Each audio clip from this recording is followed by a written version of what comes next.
Para enfrentar el calor, la primera defensa comenzaba en la construcción misma de las casas. Los pueblos prehispánicos ya dominaban el arte de levantar viviendas con adobe, una mezcla de tierra, barro y paja. Estas paredes eran muy gruesas, llegando a medir hasta 60 centímetros de ancho. Durante el día, el sol golpeaba con fuerza, pero el adobe absorbía lentamente el calor, funcionando como un verdadero escudo. El interior de la casa se mantenía fresco, incluso bajo un sol inclemente. Y cuando llegaba la noche y las temperaturas descendían, las paredes liberaban el calor acumulado, creando un equilibrio térmico natural. Este truco sencillo era el resultado de siglos de observación de la naturaleza. El adobe no solo era resistente y económico, sino también sustentable, hecho con materiales disponibles en el propio suelo. Curiosamente, hasta hoy, en varias regiones rurales de México, muchas casas siguen construyéndose de esta manera. No solo por tradición, sino porque el método sigue siendo eficiente. En pleno siglo XXI continúa siendo una de las formas más inteligentes de protegerse del calor. Para enfrentar el calor, la primera defensa comenzaba en la construcción misma de las casas. Los pueblos prehispánicos ya dominaban el arte de levantar viviendas con adobe, una mezcla de tierra, barro y paja. Estas paredes eran muy gruesas, llegando a medir hasta 60 centímetros de ancho.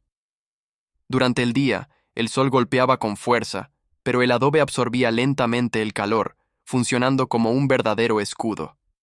El interior de la casa se mantenía fresco, incluso bajo un sol inclemente. Y cuando llegaba la noche y las temperaturas descendían, las paredes liberaban el calor acumulado, creando un equilibrio térmico natural. Este truco sencillo era el resultado de siglos de observación de la naturaleza. El adobe no solo era resistente y económico, sino también sustentable, hecho con materiales disponibles en el propio suelo. Curiosamente, hasta hoy, en varias regiones rurales de México, muchas casas siguen construyéndose de esta manera. No solo por tradición, sino porque el método sigue siendo eficiente. En pleno siglo XXI continúa siendo una de las formas más inteligentes de protegerse del calor. Con la llegada de los colonizadores españoles, la arquitectura mexicana adquirió otro aliado contra el calor: los patios internos. Inspirados en las casas moriscas de la península ibérica, los españoles adaptaron esta técnica a las ciudades mexicanas. Las casas coloniales, sobre todo las de familias acomodadas, estaban organizadas alrededor de un patio central. En el medio solía haber una fuente de agua o un pequeño jardín.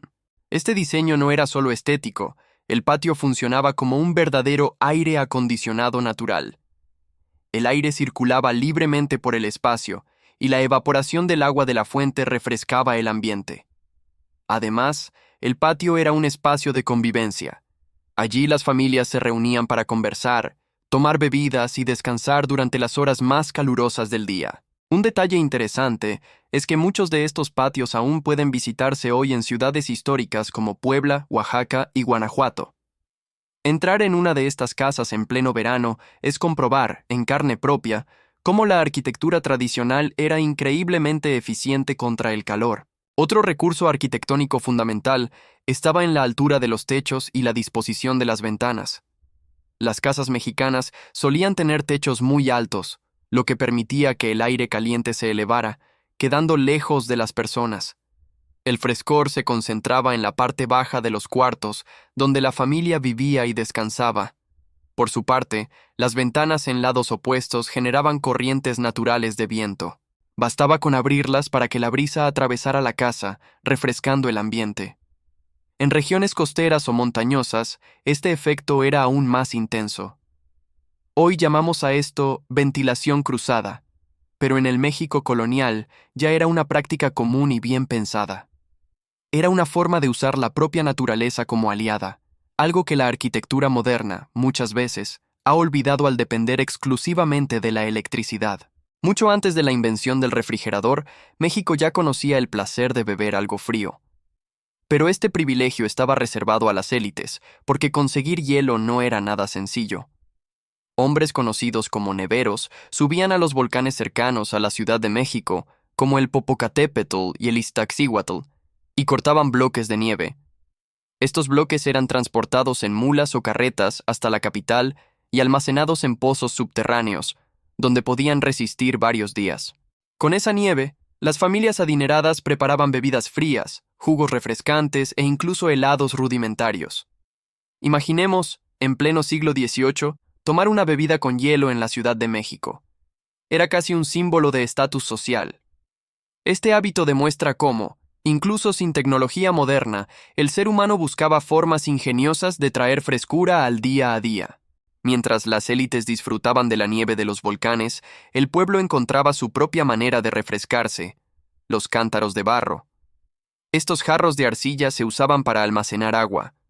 La magia estaba en la porosidad del material. Parte del agua se filtraba lentamente hacia la superficie externa y se evaporaba, extrayendo calor del líquido interno. El resultado era un agua sorprendentemente fresca, incluso en los días más calurosos. Además, el agua guardada en los cántaros adquiría un sabor característico, que muchos describen como más puro y agradable. Hasta hoy, en varias regiones de México, las familias siguen usando este método, prefiriendo la frescura natural al refrigerador moderno. Este truco sencillo y accesible demuestra que la ingeniosidad popular muchas veces era tan eficaz como los lujos reservados a las élites. En los pueblos cercanos a ríos, lagunas o cenotes, las aguas naturales eran el mejor aliado contra el calor. Sumergirse en un río después de largas horas de trabajo no era solo placer. Era una manera de recuperar fuerzas, aliviar el cansancio muscular y refrescar la mente. Pero además, existía una práctica ancestral que podría parecer contradictoria: el uso del temazcal. Este baño de vapor prehispánico, hecho con piedras volcánicas y hierbas medicinales, producía un calor intenso en un espacio cerrado. Los participantes sudaban abundantemente, eliminando toxinas y regulando la temperatura corporal. Luego, al salir del temazcal y entrar en contacto con el aire fresco o con agua fría, el contraste generaba una sensación de frescura prolongada. Lejos de ser un simple ritual, el temazcal era una herramienta de salud física y espiritual, y también una forma ingeniosa de enfrentar el clima. En los pueblos cercanos a ríos, lagunas o cenotes, las aguas naturales eran el mejor aliado contra el calor. Sumergirse en un río después de largas horas de trabajo no era solo placer. Era una manera de recuperar fuerzas, aliviar el cansancio muscular y refrescar la mente. Pero además, existía una práctica ancestral que podría parecer contradictoria: el uso del temazcal. Este baño de vapor prehispánico, hecho con piedras volcánicas y hierbas medicinales, producía un calor intenso en un espacio cerrado. Los participantes sudaban abundantemente, eliminando toxinas y regulando la temperatura corporal.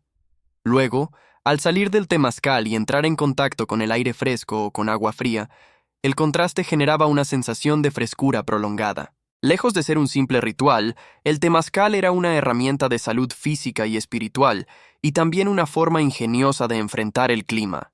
La gastronomía mexicana también ofrecía soluciones refrescantes. Una de las más populares fueron las famosas aguas frescas. Hechas con frutas, semillas o flores, mezcladas con agua y un poco de azúcar, se convirtieron en la bebida ideal para hidratarse y refrescarse. Entre las más tradicionales estaban la de Jamaica, flor de hibisco, la de tamarindo, la de horchata, arroz con canela, y por supuesto, las de frutas como melón, sandía y guayaba. Servidas en jarras de barro o de vidrio, no solo calmaban la sed, sino que también aportaban nutrientes. Además de las bebidas, las frutas tropicales se consumían en abundancia. La sandía, el melón, la piña y el mango no solo eran dulces y jugosos, sino que contenían grandes cantidades de agua, ideales para combatir la deshidratación. En el calor del mediodía, nada era más efectivo que un trozo de fruta fresca o un vaso de agua de Jamaica. En las regiones costeras, sobre todo en la península de Yucatán y zonas de fuerte influencia maya, dormir en hamacas era la norma. Las hamacas, tejidas con fibras de algodón o de henequén, se colgaban del techo o entre columnas. Esta forma de dormir tenía varias ventajas. Permitía mayor circulación del aire alrededor del cuerpo, evitaba el contacto con el suelo caliente y mantenía alejados a los insectos. El balanceo ligero también ayudaba a conciliar el sueño, incluso en las noches más calurosas. No era casualidad que en muchas casas el lugar más fresco fuera precisamente donde estaba la hamaca. Hoy en día, en Yucatán, dormir en hamaca sigue siendo una tradición viva, heredada de los antiguos mayas, y una de las maneras más efectivas de descansar en climas cálidos. Finalmente, uno de los trucos más sabios y universales, la siesta.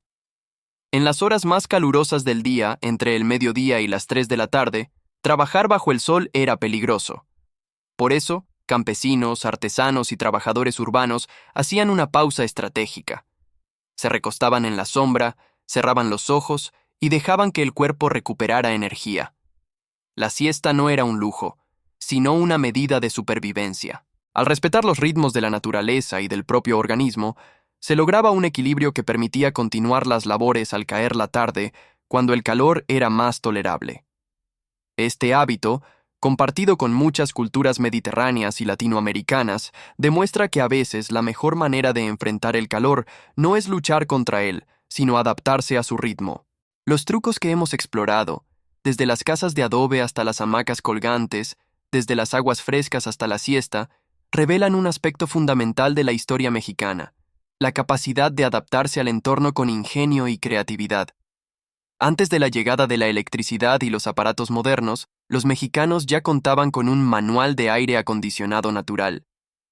Este manual estaba escrito con materiales humildes como barro, palma, algodón y agua, con prácticas sociales como el patio central o la siesta, y con costumbres gastronómicas como las aguas frescas y las frutas tropicales. Cada recurso, cada costumbre, tenía un propósito: sobrevivir al calor extremo con lo que había a mano. Y lo más sorprendente es que muchas de estas soluciones no solo eran efectivas, sino también sostenibles y armónicas con el medio ambiente. Hoy, en un mundo donde dependemos tanto de la tecnología para combatir el calor, estas tradiciones nos invitan a reflexionar. ¿Qué podemos aprender de ellas? Tal vez que la respuesta a grandes desafíos no siempre está en lo más moderno o lo más caro, sino en mirar hacia atrás, a las soluciones que ya demostraron su eficacia a lo largo de los siglos. Las casas de adobe siguen frescas sin gastar electricidad. Los cántaros de barro mantienen el agua fría sin necesidad de refrigeradores. Las hamacas permiten dormir cómodamente sin ventiladores. Y las aguas frescas hidratan mejor que cualquier bebida industrial. El legado de estas prácticas es un recordatorio de que el ingenio humano florece cuando trabaja de la mano con la naturaleza, no en contra de ella. Y quizá, en medio de las olas de calor que vivimos hoy, el México antiguo aún tenga mucho que enseñarnos. Así que la próxima vez que disfrutes de una agua de Jamaica, te recuestes en una hamaca o bebas agua en un cántaro de barro. Recuerda, no son solo costumbres pintorescas, sino la herencia de un pueblo que supo refrescarse con inteligencia mucho antes de que existiera el aire acondicionado.